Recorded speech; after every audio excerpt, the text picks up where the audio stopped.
I want to talk about some of the beliefs that the coaching industry normalized that genuinely just did not work for me. And for a long time, I thought that something was wrong with me because of it until I realized that the rules were the problem, not me. So I just want to be able to come up here and have this conversation with you in the event that you too are being blinded by these toxic coaching beliefs and it's causing you to not do what you actually want to do, not creating what you're passionate about creating, not going all in the way that you want to go all in. I don't want you being stuck and twiddling your thumbs around the ideas that you have, but you won't move on because somebody told you that you can't do it like this or you have to do it a certain way. So, belief number one is that you have to be in the right energy to make sales or to manifest sales and manifest clients and blah, blah, blah, blah. It's bullshit.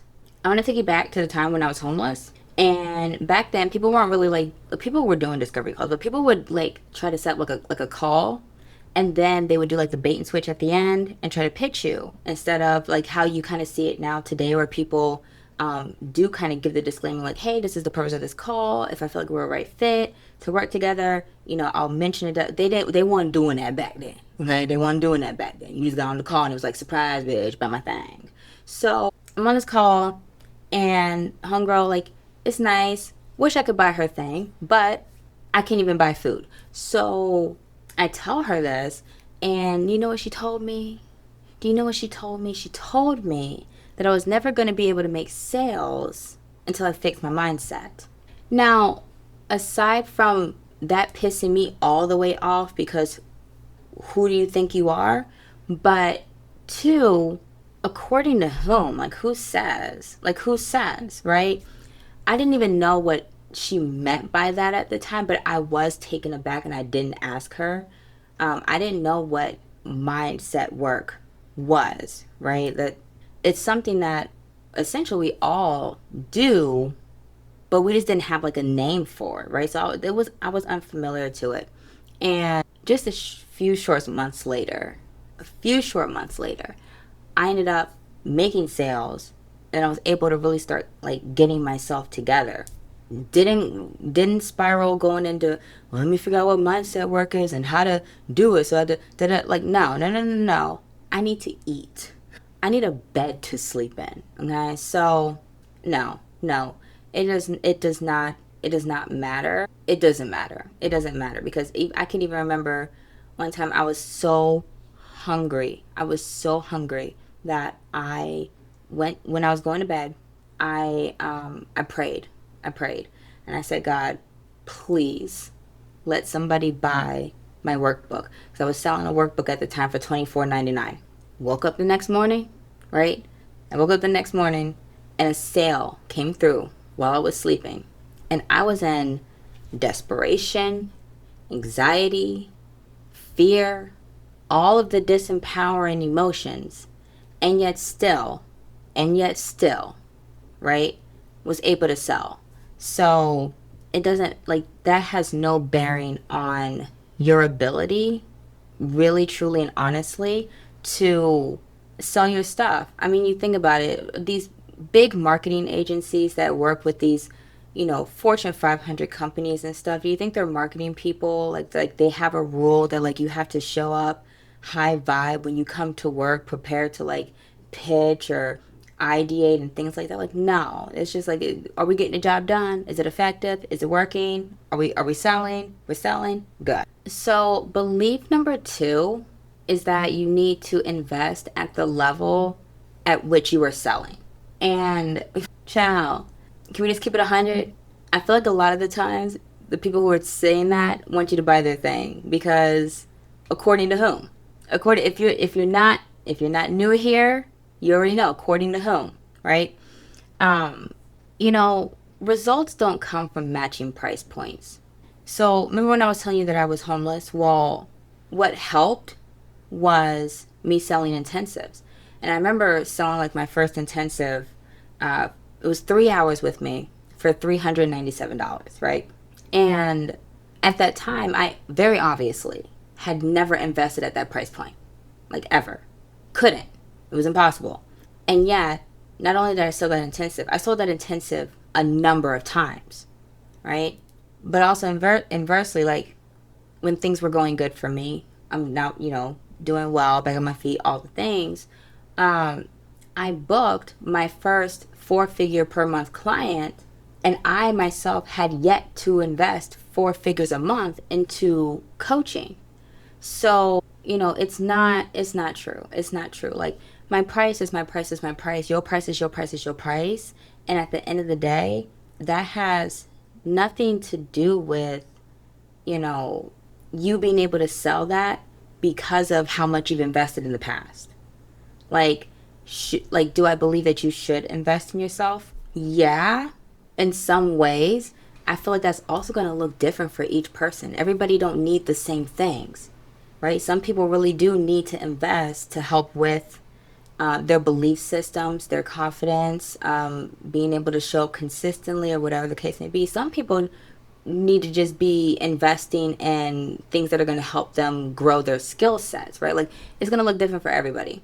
But in regards to price point, in regards to the only way for you to sell something at this price is for you to invest also at this price, that's bullshit. Now, I will say this. I think what also matters is if you're willing to experience certain things. Now, I do think that, if you're trying to sell like luxury and this, and that, and you've never experienced white glove service, then you should go experience white glove service, right? Something like that. And whatever price point is attached to that is whatever price point is attached to that. But again, even then, it's kind of like, well, but if you want to sell high ticket, who made the rule of what a high ticket program looks like? Do you need to experience a high ticket coaching program to sell a high ticket coaching program? Because they're not even all the same. That's the whole thing is, this whole industry, I had a coach who would always tell me this. She was like, this whole industry is made up. And like, it's all just made up. It's made up, right? So if that's something that you've been feeling like is true, if you want to keep the belief, then keep the belief. But if you don't, genuinely, like, ask yourself, why am I holding on to this belief? Do I actually believe this to be true, or do I believe this because somebody told me that I had to believe this? Okay, so belief number 3, and I low key want to fight some of my old coaches and mentors for this one. But the belief that you have to start with high ticket before you can do like group programs, memberships, etc. Okay. Who said? I think that the issue that I have is that somebody figured out how to do something and they saw results and they kept seeing results, which is great. We love that. But then they started telling people that it had to be like that. And that's where the issue comes in. Okay? That's where the issue comes in. Because there's infinite ways to do things. There's a lot of different ways to do things, including selling stuff. And so this holding on to this belief that you have to start with high ticket, there are people who can pop up on the scene, especially now with TikTok and, short form is taking people to places we've never seen before. I truly believe that, like, if you want to pop up on the scene with a low ticket membership, a low ticket offer, whatever, because how you choose to market, like, all the things are like, it's so different. It's what I be trying to tell y'all. Like, it's so personal to what it is that you're doing. Maybe you don't want to do high ticket, maybe you want to do low ticket, but how are we marketing? Maybe you want to run ads, right? We don't know. I don't know. It's your business, right? It's your business. And so, no, you don't have to start with high ticket one-on-one just so you can get the experience and this. Like, honey, no, you really don't. You can do whatever you want to do. You can do whatever you want to do in your business, for your business, how you want to run your business. Belief number 4, and oh my gosh. Belief number 4 is that you believe that you need a big audience to start a membership. If we're being truthful, you don't need anything to start anything today, right?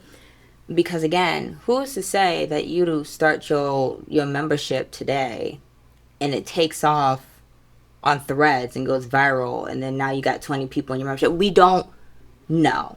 I want you to notice a pattern, though, as we're talking about each of these beliefs, is the releasing of how. It's like an underlining theme. I'm picking up on it as I'm speaking.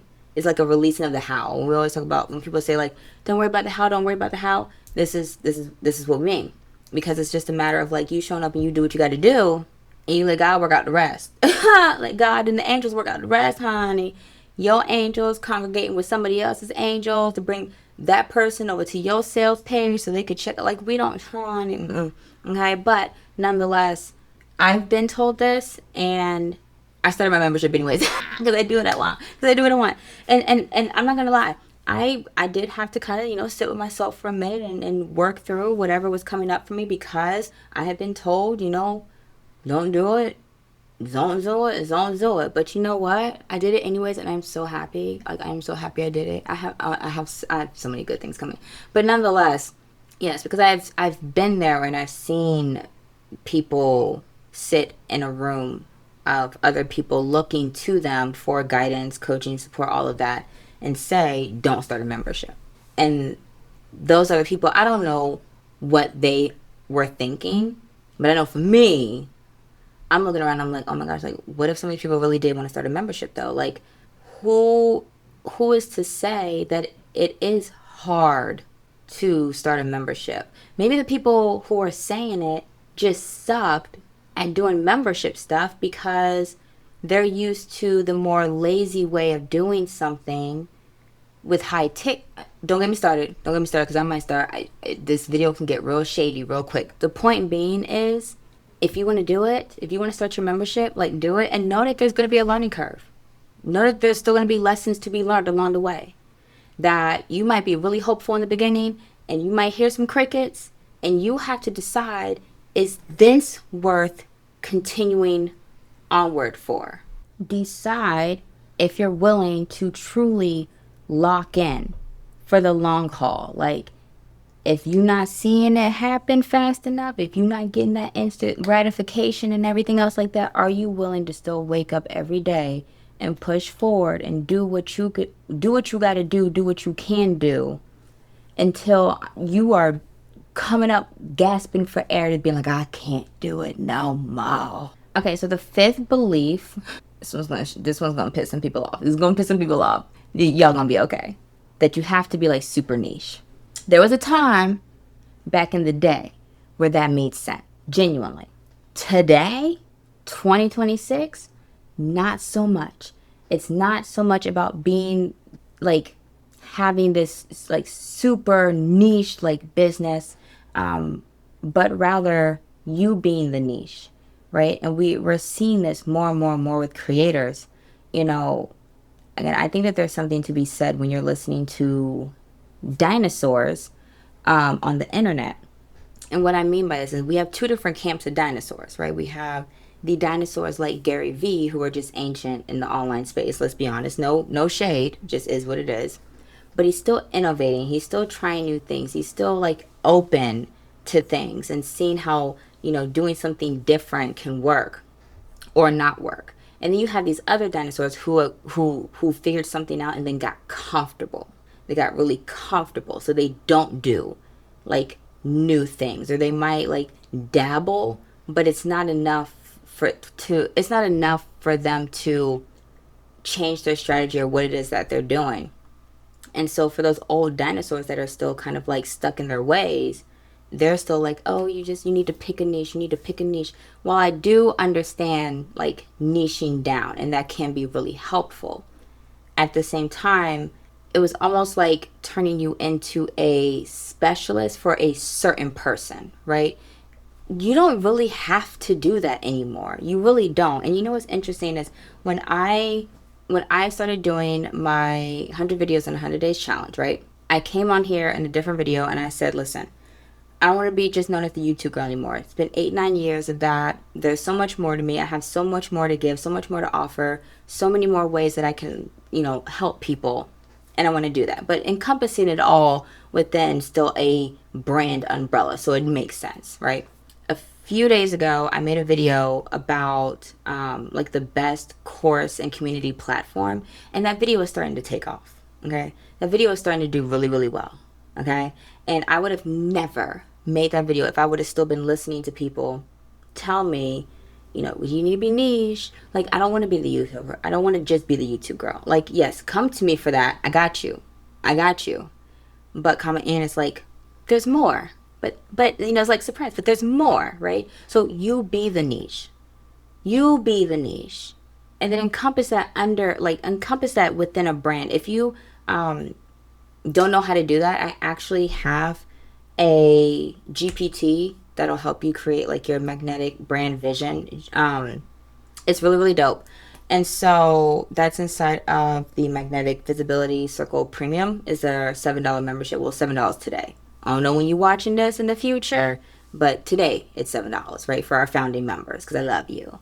Thank you for supporting me, right? But nonetheless, being able to do that, again, at this point, it's not people aren't getting hooked on just the specialist, the person who like niche, super, super niche down. Now, again, it still works in certain regards, but comma and people are wanting to rock with those that they share values with, principles. People are looking at people for their characteristics, various things like that. And those are things that are just like genuinely like uniquely you, right? The stories that you have, again, the things that you know how to do, that you're good at, that you can help people with, whatever, like, yes. So you become the niche. Don't be so focused on trying to be super, super, super niche. Like, I know that the saying is like the riches are in the niches. That kind of pisses me off because what is a niche? Anyways, you get what I'm trying to say. So, nonetheless, if you have found yourself in a place where you have picked up some of these toxic beliefs and you're like, you know what, Kiana, I'm picking up what you're putting down, let me know in the comments, like, which one or which ones came up for you, even if you thought of your own. And this is exactly why I love, subconscious reprogramming work, right? Because it's, a little can be a little hands off way to just bring yourself back to a place of wholeness where you're thinking from your higher self, not from this high level coach who is telling you what you can and cannot do for your business. And when I say that out loud, I even hope that sparks something new, like somebody else is telling you what to do in your grown ass business. Okay. So, anyways, if you want a place where that is not a thing, come join us inside the Magnetic Visibility Circle.